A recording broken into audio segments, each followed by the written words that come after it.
Okay, this is going to be a long one, you guys, because so much happened on the show tonight. So kind of treat this one like a podcast. Maybe just watch it or listen to it while you're doing other things today, okay? I'm doing my best, but there's a lot of ground to cover in the show tonight. Hi, you guys. So here is one of my new shirts that just arrived from Bling is the New Black. It's super soft. This is a tank top, a different one than the Did You Know 25,000 style I wore in my previous video. It says, will work for champagne. It's super cute. I'm going to wear it on the show today so you can see it. I'm still sick, but I'm hanging in. And of course, I'm still in my hotel room. Bling is the New Black gives you free shipping if you use the word Dana at checkout. Here's just a reminder of where you type in Dana. See, it says discount code right before you check out. You write DANA, press apply, and boom, free shipping. And I get half. Thank you so much, you guys. This is the shirt on. It's not flipped because I didn't flip it. This is what it looks like. See how sparkly it is? It's really cool. Good crystals, everything. I know I look like I'm modeling my boobs, but you get the picture. Will work for champagne. Perfect saying to get us started on The Real Housewives of Orange County, season 18. We're going to do episode 1 all the way to the end.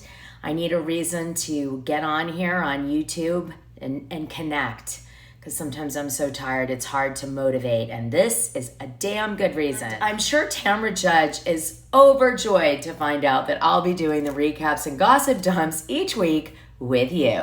All right, you guys, like, subscribe, and hit the notification button, and let's start with some gossip that came out this week before the episode dropped tonight. Okay, so Tamra Judge drops this weird social media video today where she makes all these allegations that Shannon Beador is going to drop receipts on Watch What Happens Live.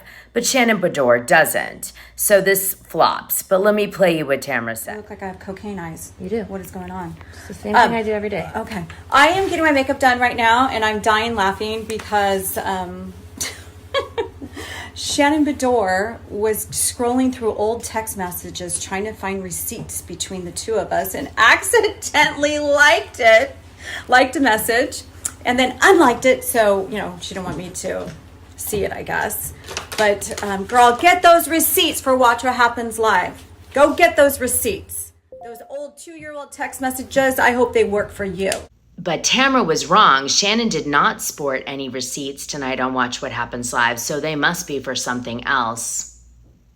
Guess what it is? No, really guess. I'm pretty sure I know what it was, but I want you guys to guess in the comments first. So this came out from Shannon Beador about John Janssen already giving Jesus Jugs, Alexis Bellino, some sort of promise ring. Shannon said, that's John Janssen, she told E. At 2 weeks, he said, I was his person and his future. So they're following the John Janssen course. I didn't get a ring, but I thought right away that I was going to spend the rest of my life with John. He moves very quickly. So obviously, this is a pattern of behavior. He's not doing anything special here with Alexis is the bottom line. So then Shannon gives Alexis and John Janssen a compliment with a kick in the ass. Love those. She says, good for them. Be happy, Shannon added. From the outside looking in, it looks to me that there are ulterior motives on both sides for them to be in a relationship, so we'll see. I'm grateful that John isn't in my life because we had a very toxic relationship. I'm grateful. So Alexis's reason that Shannon definitely thinks is to get on the show, The Real Housewives of Orange County. And then Shannon tells us on Watch What Happens Live tonight the other agenda she thinks John has, and that's to be famous and have access to powerful people. For example, going to the Oscars, maybe to help his insurance company. I don't know, but Shannon definitely said that's what she believed. Now, I think it's just that he wants to have sex with Alexis Bellino. I don't think it goes further than that. Now, on tonight's show, we hear a lot of conversations about the lawsuit that was taken between James Bellino and maybe Alexis Bellino against Tamra Judge and Shannon Beador and actually Heather McDonald from Juicy Scoop back a few years ago. And the thing is that I want to cover it on the video tonight because there's some discrepancies that are not adding up, and I figured out some things I want to share with you from what was said on the show and what happened back at the time. Let's look at Radar from a while back. Back in 2018, James, Alexis's ex-husband, filed suit against Tamra Judge and her former friend Shannon Beador, demanding $1 million in damages.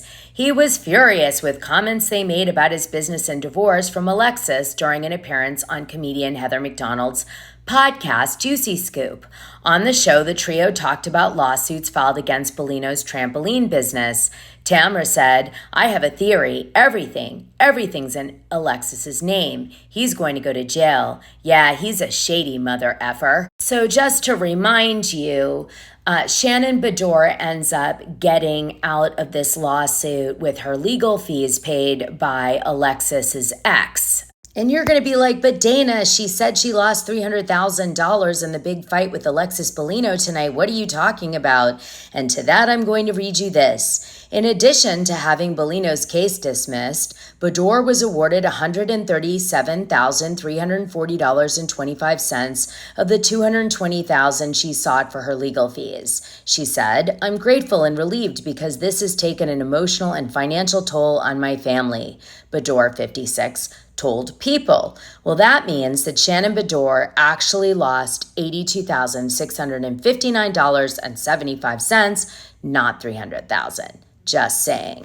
But Tamra Judge is on the hook, and she ends up going into a whole legal case with him, and is about to go to a jury trial over $1 million. That's what he wants, Jim Bellino, from Tamra.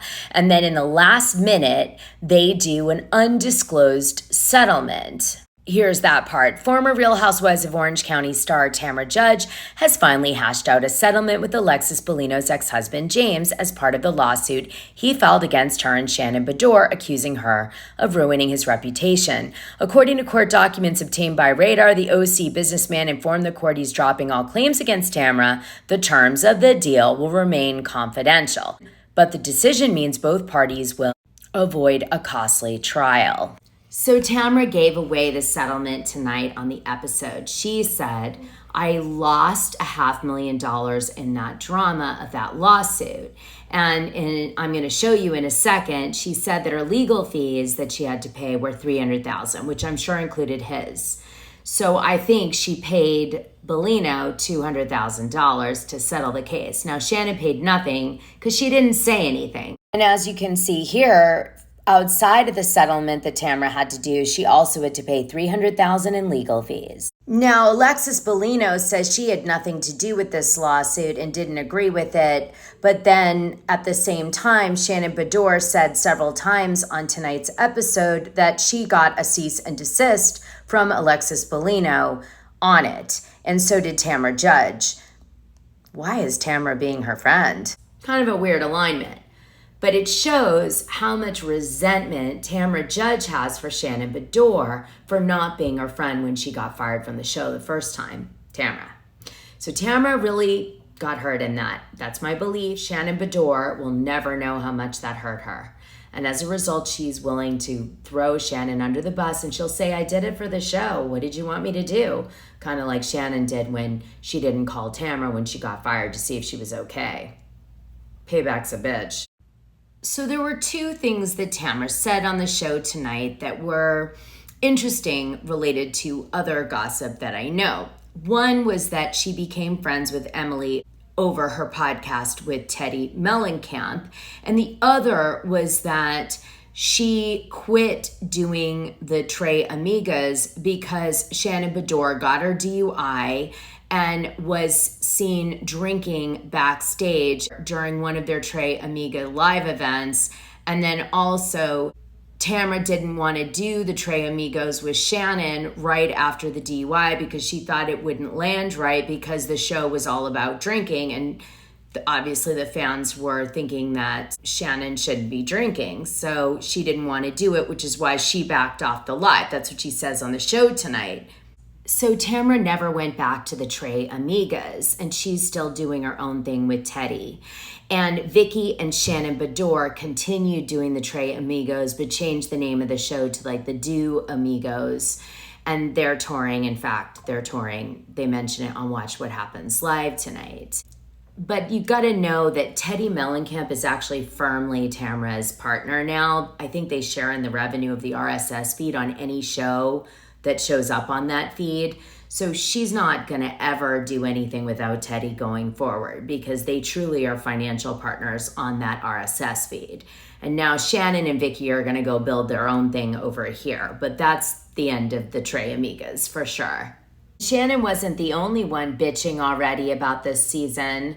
Listen to Heather Dubrow. I know why everyone comes for Heather Dubrow, because they want to knock her down a few pegs, because she's so polyperfect. Is that what it's called? Polyperfect? Or I made that one up. But anyway, you get the drift. Listen to her. Boy, this woman thinks she's got problems.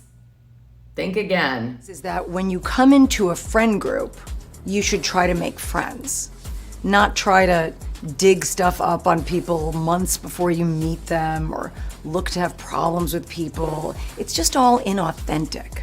It doesn't work. That kind of thing I don't get. When someone comes into our friend group and wants to make a big splash and thinks they know how to do it, because when you think you're smarter than the show, you've lost. This is an authentic friend group. I have a history with all of these women, and it would have been nice to have Katie come in and just get to know me.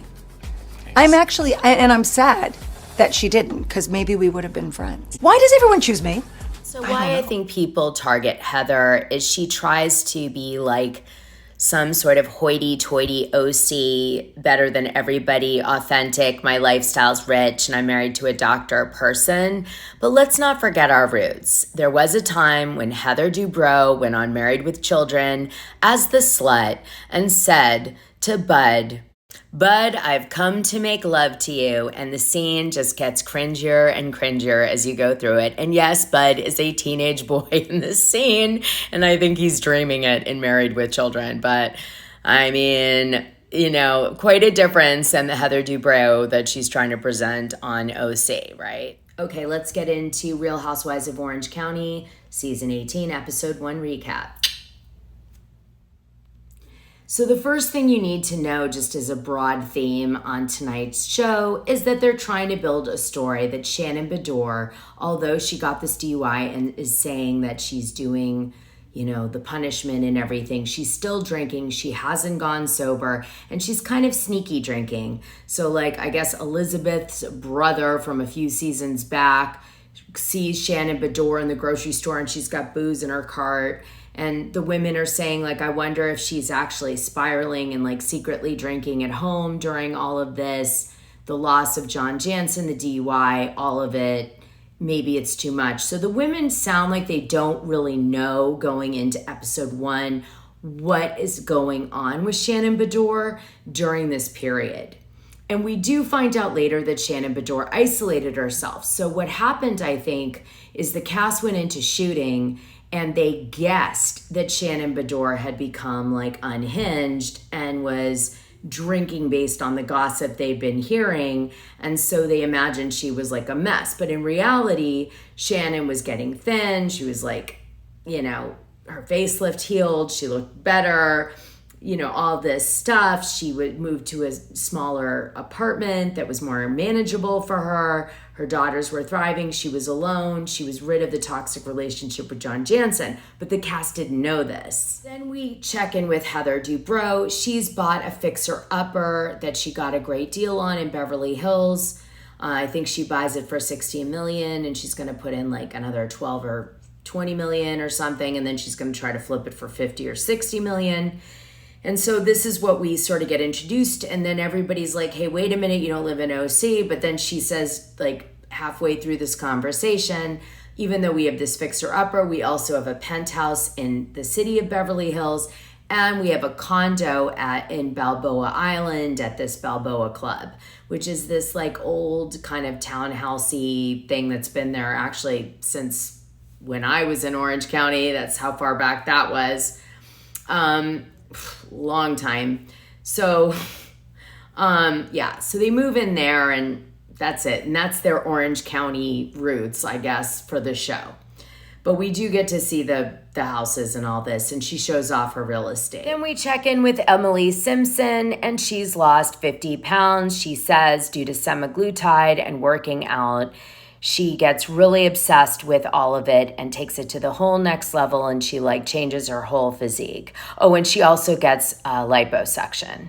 So then we see a conversation between Gina and Emily, and Gina's saying, look, I think I need to separate from Travis because I can't handle the baggage of him and his ex-wife who doesn't want to let him really get divorced and keeps creating legal drama. And I also need to be able to move my kids into a house with multiple bedrooms and space, and somehow it won't work with Travis to do this. Yet she's married in this very humble wedding back in January of 2023. So we're all left confused to try to understand why she thought she was marrying someone who was going to be able to get her a big house in Orange County or LA when the going prices are starting at $2.5 million. So we kind of sit there, and then she starts crying to Emily that she's going to probably suggest that she get her own house and he stay away and get another house, and they are together but separate. I mean, it was so confusing, and I don't know. And then we find out tonight on Watch What Happens Live, they're still together and happy, but yet she's getting separated on the show. I don't understand. I'm sorry. I'm going to just say that. Now, later on the show, we're going to see this really intimate scene where she's telling him, do you think we're making the right decision with me getting my own house and separating from you? And he was like, you got to do what you do, and we got to see where the chips fall and all this stuff. And they're both kind of teary-eyed and crying, and I'm so confused. I'm trying to understand how separating is somehow going to keep them together and minimize the ex-wife's drama when ex-wives are just going to be always drama. And I don't know, it was really bizarre. So as we know, Jennifer Pedranti gets her yoga studio taken away from her because she can't pay the rent.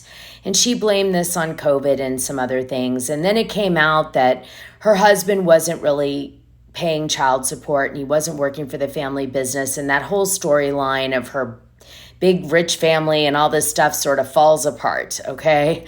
And I did a video, if you go look back in the video feed for OC, where I talk about Jennifer Pedranti accepting the engagement of Ryan because I feel like she has no choice based on all of her financial problems. She needs to be saved. Well, turns out I was bang on correct, because tonight she says basically just that is not only was she losing the yoga studio, but she was also getting evicted from the house she lived in. She was paying something like $25,000 a month rent.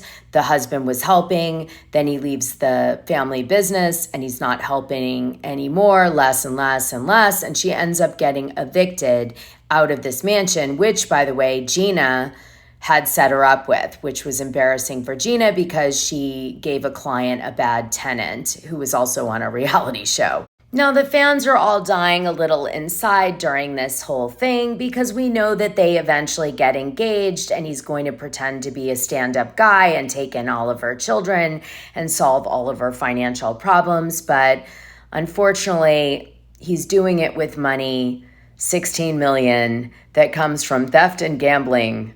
And he does end up, I guess, doing a deal with the feds where he's helping them, so hopefully he doesn't get indicted.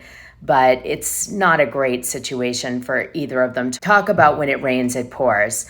But to be fair, a lot of guys in Orange County are kind of sketch, okay? So anyway, I'll read this to you one more time. Real Housewives of Orange County cast member Ryan Boyajian reportedly caught up in $16 million theft and gambling scandal surrounding Shohei Ohtani's former interpreter. And this was just part of a scammer who was working for that famous baseball player, and he was stealing his money and he was using it to gamble. And Ryan was either washing the money or helping gamble the money to get more out of it. I'm not sure. It hasn't totally been disclosed by the prosecutor's office. They're using him privately right now, so we don't know. So then Heather has drinks with Emily, and she says, I'm inviting Alexis Bellino. She's my friend. I stayed in touch with her all this time. She's had a tough year. Her mom died.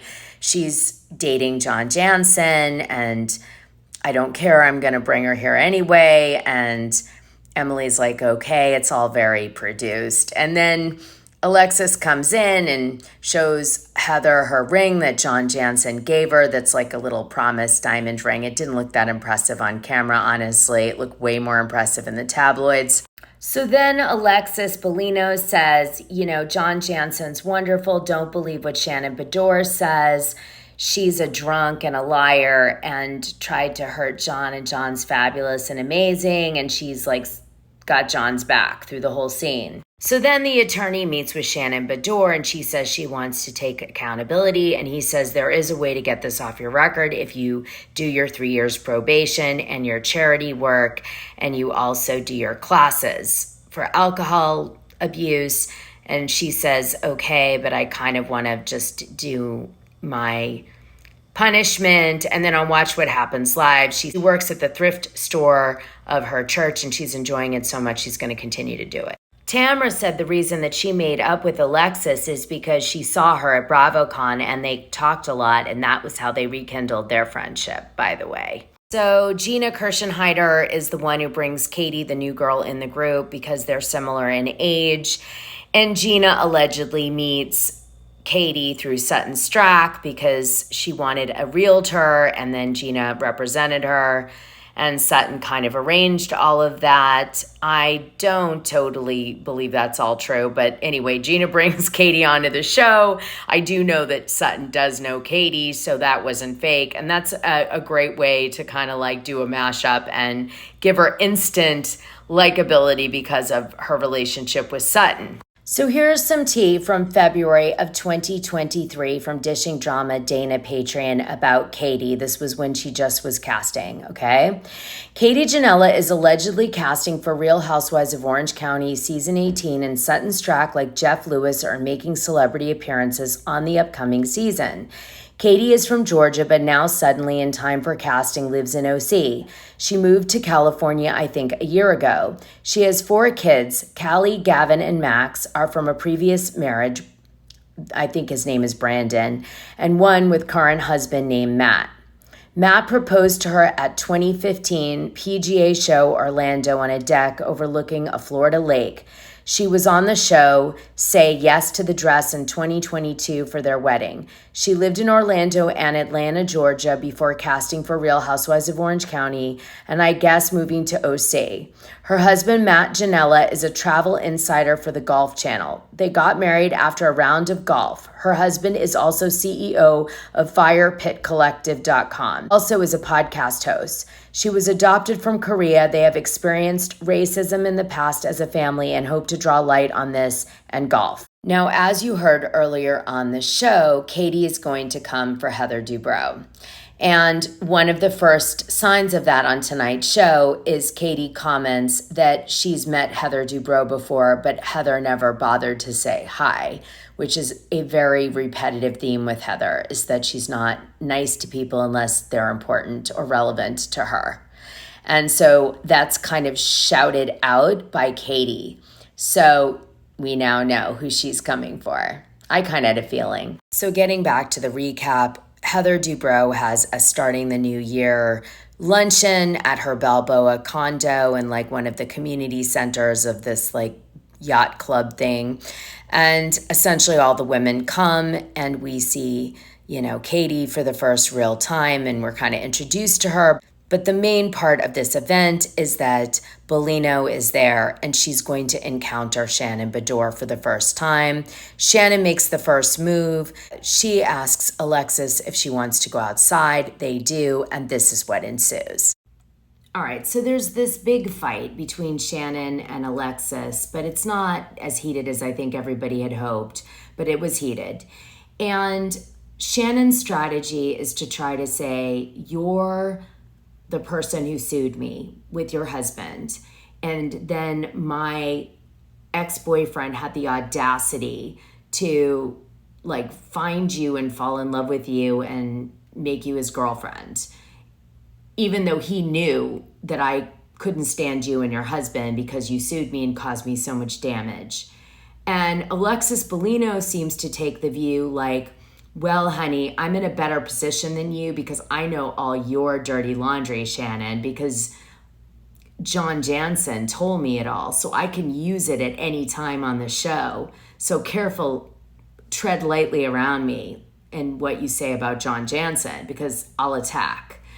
And then Shannon tries to bring it back to getting her to understand her side, and Alexis is not having any part of it because you can tell she's operating from information that John Janssen gave her. And she's like, I'm not falling for your crap, Shannon, probably because John said, oh, Shannon will do this or that.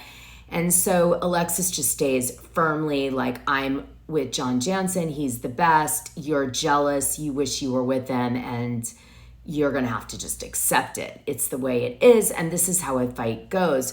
But it isn't like as head-to-head as I had hoped, where it was like her saying, I guess what really sucked was that we all wanted that fourth wall to go away for this fight, and the fourth wall didn't go away, so we're stuck in these like petty arguments.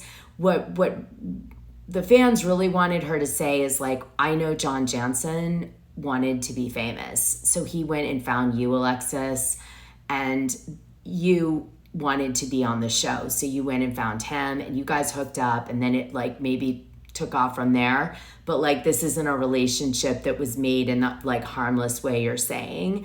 And the fact that this is so like, that you're so evil playing this out on the show is like disgusting, and you're just like a slutty, dirty girl, and I don't like you. Like, we wanted that, but they wouldn't give it to us because they can't really break the fourth wall. So they kept arguing about like boyfriend and lawsuit and blah, blah, and Shannon couldn't really give it to her, And that's so tough on reality TV because you want to be honest with what's really pissing you off, but sometimes you just can't because they won't show it because you broke the fourth wall. Sometimes they do nowadays, but that was always a struggle. You'd have to make it about some stupid thing, like, I didn't like your outfit, but really, truly, you're upset about like something bad about you, but you can't say it because they won't show it. Oh, it's so frustrating. All right, you guys. Well, anyway, this is long enough. I gotta go. See you next week.